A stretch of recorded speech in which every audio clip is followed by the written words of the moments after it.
എന്തിനാണ് സൂചി പിടിച്ചിരിക്കണേ? അത് പൊട്ടിപ്പോയാലോ? ഇത് നടക്കുന്നില്ല.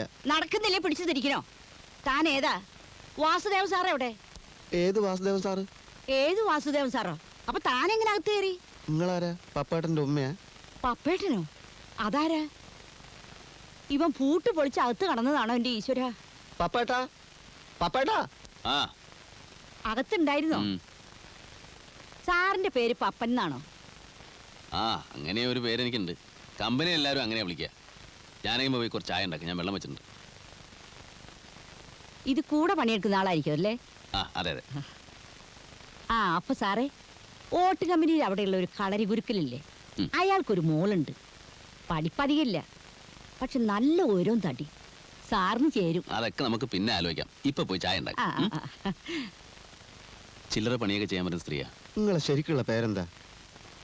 പപ്പ, വാസുദേവ്, പിന്നെന്താ ലൂയിസാ? ഏത് പേരാ ജമാലിന് ഇഷ്ടം? പേരിനല്ലല്ലോ ഇഷ്ടപ്പെടുക, മനുഷ്യനെയല്ലേ.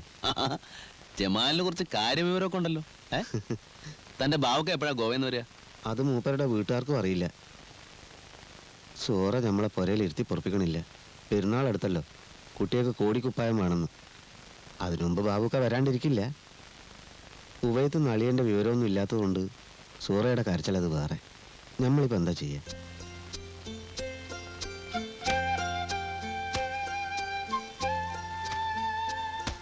അയ്യോ, ഇതൊക്കെ വലിയ വില പിടിച്ചതാ. പിന്നെ വെറുതെ കിട്ടുമോ? അതൊന്നും സാരമില്ല ജമാലെ. ഇത്ര നല്ലതൊക്കെ വാങ്ങിച്ചോണ്ട് വന്ന ഉമ്മ വഴക്ക് പറയും. സൂറക്കും മക്കൾക്ക് ഓരോ ജോഡി ഉടുപ്പ് മതി, വെറുതെ തന്നെ പൈസ കളയുന്നത്. ജമാല് ചോദിച്ചിട്ടില്ലല്ലോ ഞാൻ വാങ്ങിച്ചിരുന്നത്. എന്റെ ഇഷ്ടത്തിനല്ലേ. എന്നാലും പൈസ ആരുടെ ആയാലും പൈസ തന്നെയല്ലേ? അതെ. നിങ്ങൾ ബില്ല് എഴുതിക്കോ. ആ ബില്ലൊക്കെ എടുത്ത്.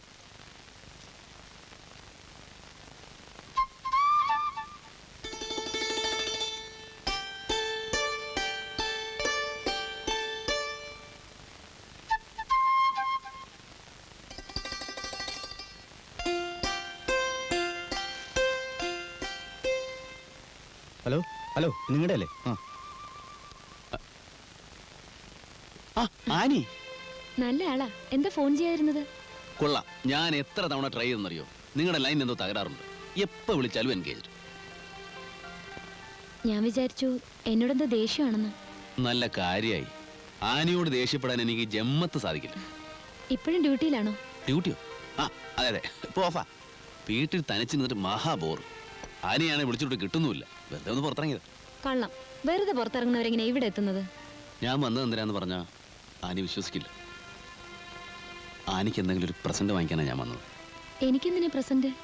അന്ന് ആ ബർത്ത്ഡേക്ക് എനിക്ക് കിട്ടിയ ഏറ്റവും വലിയ പ്രസന്റാണ് ടോണിയുടെ സ്നേഹം. ഞാൻ ഭാഗ്യവാനാണ്.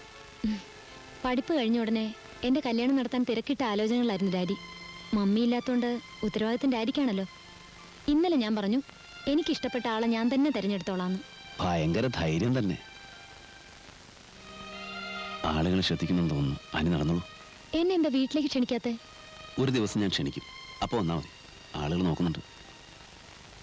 നമുക്ക് പുറത്തെവിടെങ്കിലും പോവാം. പുറത്തെവിടെ? ആളുകൾ അധികം ഇല്ലാത്തടത്ത്. ബുദ്ധിമുട്ടുണ്ടോ? എന്ത് ബുദ്ധിമുട്ട്? ആള് വരും വരും പറഞ്ഞ വില്ലന് ഞങ്ങൾക്ക് കാത്തിരിക്കാൻ പറ്റൂ? ആള് പുറത്തെവിടെയോ നിൽപ്പുണ്ട്. എന്താ അയാളുടെ പേര്? ഞാൻ പോയി നോക്കാം. പേര് പപ്പൻ, വാസുദേവൻ, ടോണി. ടോണി. പൂച്ചയ്ക്ക് കൊമ്പ് വളയ്ക്കുമ്പോഴേ നിന്റെ ബാബുക്ക വരുമെന്ന് വെച്ചാ പെരുന്നാളിന് ഈ കുട്ടികളുടെ ഗതി ഇങ്ങനെ തന്നെ. ഞാൻ എന്തോ അമ്മ ചെയ്യ? യോഗം വേണം. നമ്മക്കാർക്കും അതില്ല. പകല് മുഴുവൻ നോമ്പാന്ന് പറഞ്ഞ് പട്ടിണി കിടക്കാം. മൂന്തി ആവുമ്പോ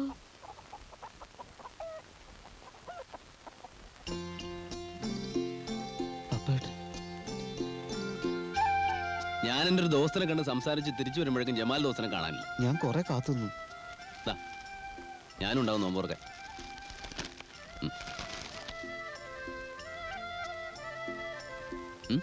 എന്താ പ്രശ്നം? അല്ല, ഇതൊക്കെ കുട്ടികൾക്ക് കുറച്ച് ഉടുപ്പും കുറെ വീട്ടു സാധനങ്ങളൊക്കെ ആണ് ഉമ്മ. ജമാലിന് ഞാൻ കുറച്ച് പണം കൊടുക്കാനുണ്ടായിരുന്നു. അതിങ്ങനെ മേടിക്കോട്ടെന്ന് വിചാരിച്ചു. വേഗം അടുക്കളോട്ട് ചെല്ല്. സമയമായി നോമ്പോർക്കാൻ. ചെല്ലടാ. സോറേന്റെയും കുട്ടികളുടെയും മുഖം കാണാൻ വയ്യാണ്ടിരിക്കുകയായിരുന്നു. പടച്ചോൻ പപ്പേടനെ കാക്കും. എന്നോട് പടച്ചോന്റെ നിലപാട് എന്താണെന്ന് എനിക്ക് ഇതുവരെ വ്യക്തമായിട്ടില്ല. പ്രിയപ്പെട്ട നാട്ടുകാരെ, നമ്മുടെ സമൂഹത്തെ കാർന്നു തിന്നുകൊണ്ടിരിക്കുന്ന അഴിമതി എന്ന ദുരന്തം നിർമ്മാർജ്ജനം ചെയ്യുന്നതിന് വേണ്ടി ജനങ്ങളെ ബോധവൽക്കരിക്കാൻ ഇന്ന് കൃത്യം 3 മണിക്ക് അജന്ത ഓഡിറ്റോറിയത്തിൽ നടക്കുന്ന സിംബോസിയം ബഹുമാനപ്പെട്ട മന്ത്രി വേളയിൽ ചാണ്ടി ഉദ്ഘാടനം ചെയ്യുന്നു. കള്ളപ്പണത്തിനെതിരെ, കരിഞ്ചന്തക്കെതിരെ വടവാൾ ഉയർത്തുന്ന വേളയിൽ ചാണ്ടി ഇന്ന് കൃത്യം 3 മണിക്ക് നഗരത്തിൽ എത്തിച്ചേരുന്നു.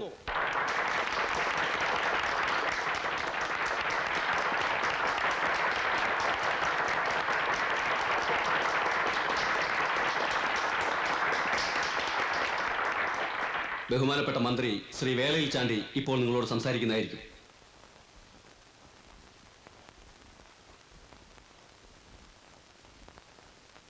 സുഹൃത്തുക്കളെ, ഈ വേളയിൽ അഴിമതിയെക്കുറിച്ചും കള്ളപ്പണത്തെ പറ്റിയും സംസാരിക്കുന്നതിൽ എനിക്ക് സന്തോഷമേ ഉള്ളൂ.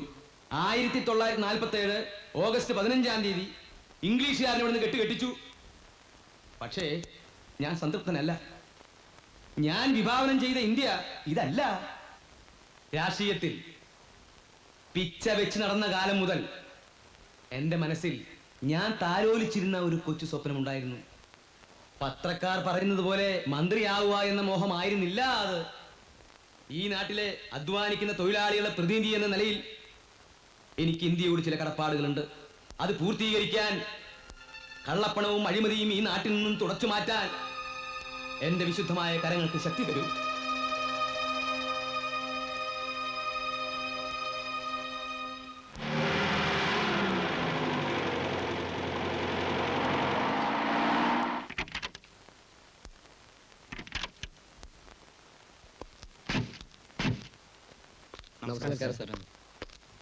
എന്റെ പൊന്നു ലൂസി, ഞാൻ പറയുന്ന ഒന്ന് കേക്ക്. നിങ്ങളൊക്കെ വന്നിട്ട് കുറെ നേരം ആയോ? ഇല്ല, സാറിന്ന് വരുമെന്ന് അറിഞ്ഞപ്പോ പിന്നെ നന്നായി, വളരെ നന്നായി. സാറിനെ കാണാനും നിവേദനം തരാനും നമ്മുടെ നിയോജക മണ്ഡലത്തിൽ നിന്ന് കുറെ കൃഷിക്കാർ വന്നിട്ടുണ്ട്. അവരോട് നിവേദനങ്ങളൊക്കെ കൊണ്ട് കുഴിച്ചിട്ടിട്ട് എന്തെങ്കിലും കൃഷിക്കാര്യങ്ങളിൽ ശ്രദ്ധിക്കാൻ പറയൂ. ഓ ശരി. കൃഷിക്കാരെ കൊണ്ടുള്ളൊരു ശല്യം.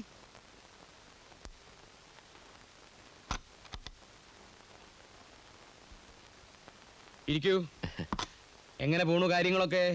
ഒരു ദിവസം കുഴപ്പമില്ലാതെ പോകുന്നുണ്ട്. ഇല്ലേ? ഉവ്വ്. പിന്നെ എന്തിനാ നാട്ടുകാർ ഈ മന്ത്രിസഭയെ കുറ്റപ്പെടുത്തുന്നത്? അതാ എനിക്ക് മനസ്സിലാവാത്തത്. വേളയിൽ ചാണ്ടി അഴിമതിക്കാരനാണ്, കള്ളപ്പണക്കാരനാണ് എന്നൊക്കെയല്ലേ ആരോപണം. അതൊക്കെ ഒന്ന് മാറ്റിയെടുക്കാനാ ഇന്ന് ഈ ചടങ്ങ് സംഘടിപ്പിച്ചത്. അതെന്തായാലും സാറിന്റെ ഇമേജ് വർദ്ധിപ്പിക്കും. ചെറ്റക്കുടിലിൽ ജനിച്ചവൻ ദന്തഗോപുരത്തിൽ എത്തിയത് എങ്ങനെയാന്നാ ചില പട്ടികളുടെ ചോദ്യം. സ്വന്തം പ്രയത്നം കൊണ്ട്. യേശുക്രിസ്തു ജനിച്ചത് കാലിത്തൊഴുത്തിലല്ലേ? ഇന്ന് ലോകം മുഴുവൻ അംഗീകരിക്കപ്പെടുന്ന ആളാ. എങ്ങനെ ഇവിടം വരെ എത്തി? സ്വന്തം പ്രയത്നം കൊണ്ട്. കർത്താവ് വന്നിട്ടുണ്ട്. കർത്താവോ? അതെ, നമ്മുടെ ഗോപിനാഥൻ കർത്താവേ, ആ ഹോട്ടൽ മുതലാളി. ഔ, എന്റെ ജീവൻ പോയി. അയാളോട് തൊട്ട് അപ്പുറത്തെ മുറി പോയി കുത്തിരിക്കാൻ പറ. ഓ, ഞങ്ങൾ എന്നാ താമസിപ്പിക്കുന്നില്ല. സ്പിരിറ്റിന്റെ ലൈസൻസ് ഇപ്രാവശ്യവും. നിങ്ങൾ ധൈര്യമായിട്ട് പൊക്കോ. എന്താ അത്? കൈക്കൂലിയല്ല, ഫണ്ടിലേക്ക്. ഇട്ടോളൂ, മേലേക്ക് മേലിട്ടോളൂ. ഇനി പൊക്കോളൂ.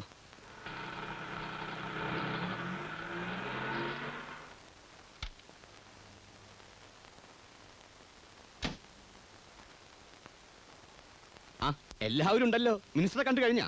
കഴിഞ്ഞു. കൃഷ്ണേട്ടൻ എന്താ താമസിച്ചേ? ഞാൻ അല്പം തിരക്കിലായിരുന്നു. എന്താ രവി, മന്ത്രി എന്ത് പറഞ്ഞു? പ്രത്യേകിച്ചൊന്നും പറഞ്ഞില്ല. വന്നേ, ഒരു മിനിറ്റ്. രവി, ഇപ്രാവശ്യമെങ്കിലും വയനാട് റേഞ്ച് എനിക്ക് വിട്ടുതരണം. ലേലമല്ലേ, ആർക്ക് ശ്രമിച്ചു നോക്കാവുന്നല്ലേ ഉള്ളൂ. ബാബുക, നമസ്കാരം. നമസ്കാരം. എന്തൊക്കെയാണ്? അകത്തുണ്ടല്ലോ. ഉണ്ട്. ഒന്ന് കാണട്ടെ. ആ ചെല്ല. എത്രയുണ്ട്? 4. നമസ്കാരം. ഓ, താനായിരുന്നു. ഒന്ന് മുട്ടിയിട്ട് 100 രൂപ. അങ്ങനെ ഒരു ആവശ്യമുണ്ടെന്ന് തോന്നിയില്ല. താ പുറത്തു പോയി നിൽക്ക്, അല്ലെങ്കിൽ വല്ലവരും കൊണ്ട് എഴുന്നള്ളും. ഓ, നാളെ തന്റെ മഞ്ഞപ്പത്രത്തിൽ വരുവടോ, മന്ത്രി വേളയിൽ ചാണ്ടിയുടെ തലയിൽ നോട്ടുകൊണ്ട് അഭിഷേകം എന്നൊക്കെ. ഒന്ന് ചുമ്മാ ഇരു സാറേ. അങ്ങനെ വലുതും ഇന്നേ വരെ എന്റെ പത്രത്തിൽ വന്നിട്ടുണ്ടോ? അങ്ങനെ അങ്ങോട്ട് തീർത്ത് പറയാൻ പറ്റില്ല. താ എനിക്കെതിരായ ചില ഒളിയമ്പുകൾ വിട്ടതൊന്നും ഞാൻ അറിയാതിരുന്നിട്ടില്ല. അല്ല, ഇനി അഥവാ അങ്ങനെ വലുതും വന്നിട്ടുണ്ടെങ്കിൽ അതുമല്ല അച്ചടിപ്പശകായിരിക്കും. അങ്ങനെയുള്ള അച്ചടി പെശക ഈ പെശകെന്ന് പറയണത്. അത് വെച്ച് വലിയ കളി കളിക്കണ്ട. അതൊക്കെ പോട്ടെ, എങ്ങനെയുണ്ടോ തന്റെ പത്രത്തിന്റെ ഓട്ടം? 500 1000 അത് ഒരെണ്ണോ?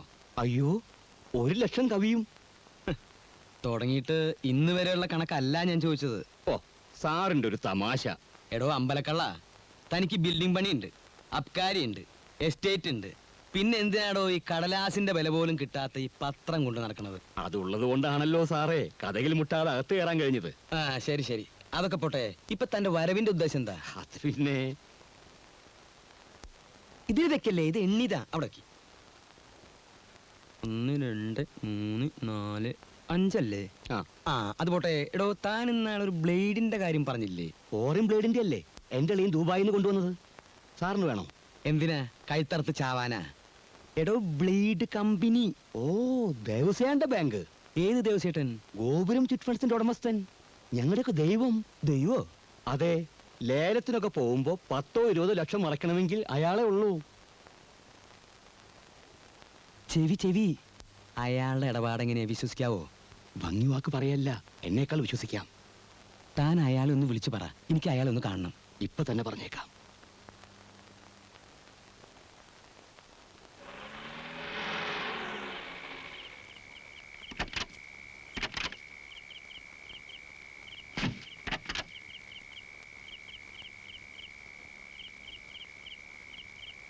പേടിക്കാനൊന്നുമില്ലെന്നേ. ഇല്ലല്ലേ? ഇല്ല.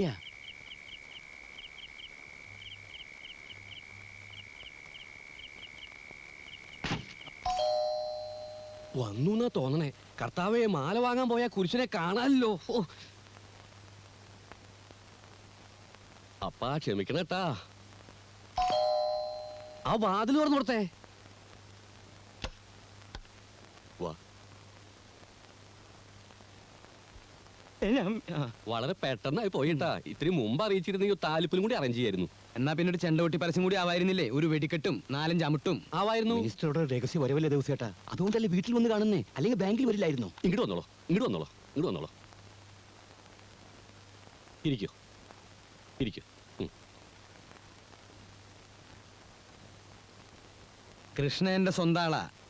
നിങ്ങളെ കുറിച്ച് വലിയ അഭിപ്രായം പറഞ്ഞപ്പോ നേരിട്ട് കണ്ടുകളയാന്ന് വിചാരിച്ചു. നമ്മുടെ മഹാഭാഗ്യം എന്നല്ലാണ്ട് എന്താ പറയാ. നിങ്ങളുടെ ഈ എന്താ അതിന്റെ പേര്? ഗോപുരം ചിറ്റ് ഫണ്ട്സ് എന്നാണ്. ആ എന്നാ തുടങ്ങിയത്? 1115 അപ്പന്റെ അപ്പനായിട്ടാണ് കമ്പനി തുടങ്ങി.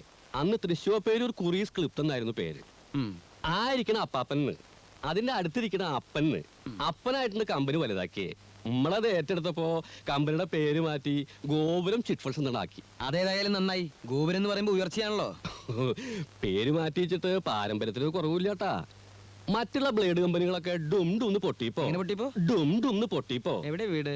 വീട് തൃശ്ശൂരിന്. ആ. ഡും ഡുന്ന് പൊട്ടിപ്പോ ഈ ഗോപുരം ചിറ്റ് ഫണ്ട്സ് ആണ് പിടിച്ചു നിന്നേ. 24 അവേഴ്സിനുള്ള പൈസ മുഴുവൻ മടക്കി കൊടുക്കും ഡെപ്പോസിറ്റേഴ്സ് ഞാനൊരു പരസ്യം കൊടുത്തു. ഒറ്റെണ്ണം വന്നില്ല. എന്തുകൊണ്ടെന്ന് കാരണം എനിക്കറിയില്ല. ആ സ്വിസ് ബാങ്കിനൊക്കെ വിശ്വാസം നമ്മുടെ കമ്പനി. സാറിനത് ബോധ്യാവും. എനിക്ക് ബോധ്യപ്പെട്ട തനിക്ക് നല്ലത്. അപ്പോ കാശിനി 3-4 മാസം കഴിഞ്ഞല്ലേ ആവശ്യം വരുള്ളൂ. അതെന്താ 3-4 മാസം കഴിഞ്ഞ എന്റെ മക്കളുടെ കല്യാണം ഉണ്ടാ? അതല്ല, തെരഞ്ഞെടുപ്പ്. തെരഞ്ഞെടുപ്പിനുള്ള പണമൊക്കെ ഞാൻ നാട്ടിൽ നിന്ന് പിരിച്ചോളാം. എന്നും ഈ രാഷ്ട്രീയം കൊണ്ടുകൊടുക്കാൻ പറ്റുമോ? ഇതൊക്കെ പിൽക്കാലത്തേക്കുള്ളൊരു സുരക്ഷിതത്വം. അത് വേണം. ആ പിന്നൊരു കാര്യം, എനിക്ക് തന്റെ ബാങ്കിൽ നിക്ഷേപം ഉണ്ടെന്നുള്ളത് ഞാനും താനും ഈ കൃഷ്ണനും മാത്രമേ അറിയാൻ പാടുള്ളൂ. 4ാമത് ഒരാൾ അറിഞ്ഞാൽ അയ്യോ, അത് പിന്നെ നമുക്ക് അറിഞ്ഞൂടെ. പിന്നെ ഇത് മാത്രം ആക്കണ്ടാട്ടാ. ഇനി നമ്പർ 2 ഉണ്ടെങ്കിൽ അത് സ്വന്തമാവണമെന്നില്ല. ബന്ധുക്കളോ സുഹൃത്തുക്കളോ ആരായാലും നമ്മുടെ അടുത്തേക്ക് അയക്കണട്ടാ.